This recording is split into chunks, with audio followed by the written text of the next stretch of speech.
Joseph ഈജിപ്തിന്റെ അധിപൻ. ഉൽപ്പത്തി പുസ്തകം 41 അധ്യായം 37 മുതലുള്ള വാക്യങ്ങൾ. ജോസഫ് ഈജിപ്തിന്റെ അധിപൻ. ഈ നിർദ്ദേശം കൊള്ളാമെന്ന് ഫറവോയ്ക്കും അവൻ്റെ സേവകന്മാർക്കും തോന്നി. ഫറവോ സേവകന്മാരോട് പറഞ്ഞു, ദൈവത്തിൻ്റെ ആത്മാവ് കുടികൊള്ളുന്ന ഇവനെപ്പോലെ മറ്റൊരു മനുഷ്യനെ കണ്ടെത്തുവാൻ നമുക്ക് കഴിയുമോ? ഫറവോ യോസഫിനോട് പറഞ്ഞു, ദൈവം ഇക്കാര്യമെല്ലാം നിനക്ക് വെളിപ്പെടുത്തി തന്നിരിക്കുന്നത് കൊണ്ട് നിന്നെപ്പോലെ വിവേകിയും ബുദ്ധിമാനുമായ ഒരാൾ വേറെയില്ല. നീ എൻ്റെ വീടിന് മേലാളായിരിക്കും. എൻ്റെ ജനം മുഴുവൻ നിൻ്റെ വാക്കനുസരിച്ച് പ്രവർത്തിക്കും. സിംഹാസനത്തിൽ മാത്രം ഞാൻ നിന്നേക്കാൾ വലിയവനായിരിക്കും. ഫറവോ തുടർന്നു, ഇതാ ഈജിപ്റ്റ് രാജ്യത്തിന് മുഴുവൻ അധിപനായി നിന്നെ ഞാൻ നിയമിച്ചിരിക്കുന്നു. ഫറവോ തൻ്റെ കയ്യിൽ നിന്നും മുദ്രമോതിരം ഊരിയെടുത്ത് യോസഫിനെ അണിയിച്ചു. അവൻ പട്ടുവസ്ത്രങ്ങൾ ധരിപ്പിച്ചു, കഴുത്തിൽ ഒരു സ്വർണ്ണമാല ഇടുകയും ചെയ്തു. അവൻ തൻ്റെ 2-ാം രഥത്തിൽ യോസഫിനെ എഴുന്നള്ളിച്ചു.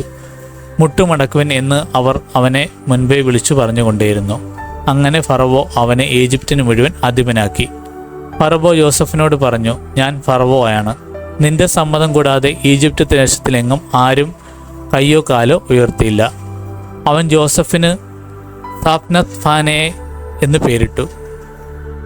ഓനിലെ പുരോഹിതനായ പൊത്തിഫറയുടെ മകൾ അസ്നത്തിനെ അവന് ഭാര്യയായി കൊടുക്കുകയും ചെയ്തു. ജോസഫ് ഈജിപ്തിന് മുഴുവൻ സഞ്ചരിച്ചു. ഈജിപ്തിലെ രാജാവായ ഫറവോയുടെ സേവനത്തിൽ പ്രവേശിച്ചപ്പോൾ ജോസഫിന് 30 വയസ്സായിരുന്നു. ഫറവോയുടെ മുൻപിൽ നിന്നും പോയി അവൻ ഈജിപ്തിന് മുഴുവൻ ചുറ്റി സഞ്ചരിച്ചു. സുഭിക്ഷത്തിൻ്റെ 7 വർഷം ഭൂമി സമൃദ്ധമായി വിളവ് നൽകി.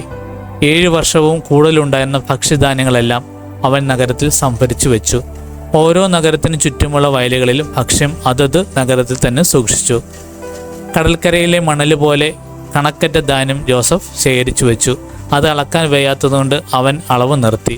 ക്ഷാമകാലം തുടങ്ങുന്നതിന് മുൻപ് ഓനിൻ്റെ പുരോഹിതനായ പൊത്തിഫറയുടെ മകൾ അസ്നത്തിന് അവന് 2 പുത്രന്മാർ ജനിച്ചു. എൻ്റെ കഷ്ടപ്പാടും പിതാവിൻ്റെ വീടും എല്ലാം മറക്കാൻ ദൈവം ഇടയാക്കിയിരിക്കുന്നു എന്ന് പറഞ്ഞുകൊണ്ട് അവൻ തൻ്റെ കടിഞ്ഞൂൽ പുത്രന്മാരെ മനസ്സെ എന്ന് വിളിച്ചു. 2-ാമൻ അവൻ എഫ്രായിം എന്ന് വിളിച്ചു. എന്തെന്നാൽ കഷ്ടതകളുടെ നാട്ടിൽ ദൈവം എന്നെ സന്താനപുഷ്ടിയുള്ളവനാക്കിയിരിക്കുന്നു എന്ന് അവൻ പറഞ്ഞു.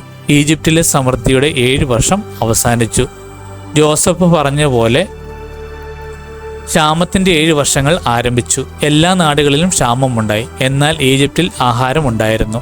ഈജിപ്തിലെല്ലാം ക്ഷാമമായപ്പോൾ ജനങ്ങൾ ഫറവോയുടെ അടുക്കൽ ആഹാരത്തിന് അപേക്ഷിച്ചു. അവൻ ഈജിപ്തുകാരോട് പറഞ്ഞു, യോസഫിനെ അടുത്തേക്ക് ചെല്ലുക, അവൻ നിങ്ങളോട് പറയുന്നത് പോലെ ചെയ്യുക. ദേശത്തെല്ലാം പട്ടിണി വ്യാപിച്ചപ്പോൾ ജോസഫ് കലവറകൾ തുറന്ന് ഈജിപ്തുകാർക്ക് ധാന്യം വിറ്റു. ഈജിപ്തിൽ പട്ടിണി വളരെ രൂക്ഷമായിരുന്നു. ജോസഫിൻ്റെ പക്കൽ നിന്നും ധാന്യം വാങ്ങാൻ എല്ലാ ദേശങ്ങളിൽ നിന്നും ആളുകൾ ഈജിപ്തിലെത്തി. ലോകത്തെല്ലാം പട്ടിണി അത്ര രൂക്ഷമായിരുന്നു.